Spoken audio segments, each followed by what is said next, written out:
Have you heard of the Love Canal tragedy? In the year 1977, the people living in the suburbs of Niagara Falls in New York realized out of sight is out of mind. That philosophy could also be a cause of ill health, unhappiness, and concern. They started feeling the seepage and the outflow of certain chemicals into their basements.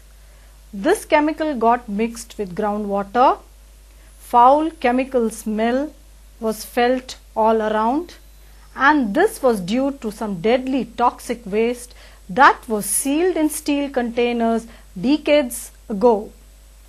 In 1952 and 53, the Hooker Chemicals and Plastic Corporation disposed all their waste into a canal called as the Love Canal after their excavator or builder, that is William Love.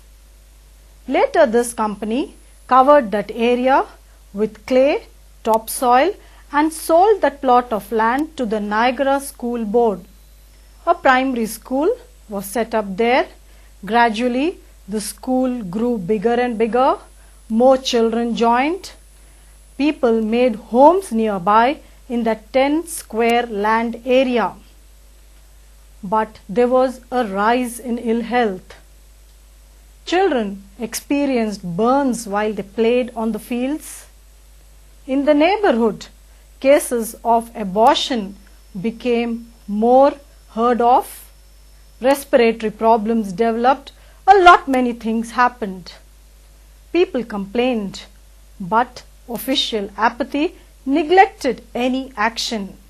Then the mother of a child, Mrs. Louise Gibb, took up the campaign. There was a lot of adverse publicity. Mass media started projecting the bad effects and the suffering of the people living in that area. Jimmy Carter, the president of USA at that time, intervened. He declared that area as a federal disaster area. School was shut down. People moved away from that habitation. And when they went into the crux of the problem, they realized a lot of chemicals were leaking out of the corroded steel drums. A sewage plant, a plant which would take away all those chemicals, to another treatment plant was set up. The area was taken up. Again in 1991, the area was renamed by EPA as the Black Creek Village and found to be now better for some use. The impact of all this is great, not only on one's health. You can imagine and visualize the psychological effect it had on its inhabitants to move to a new place, to abandon their homes. Well, the message here is clear.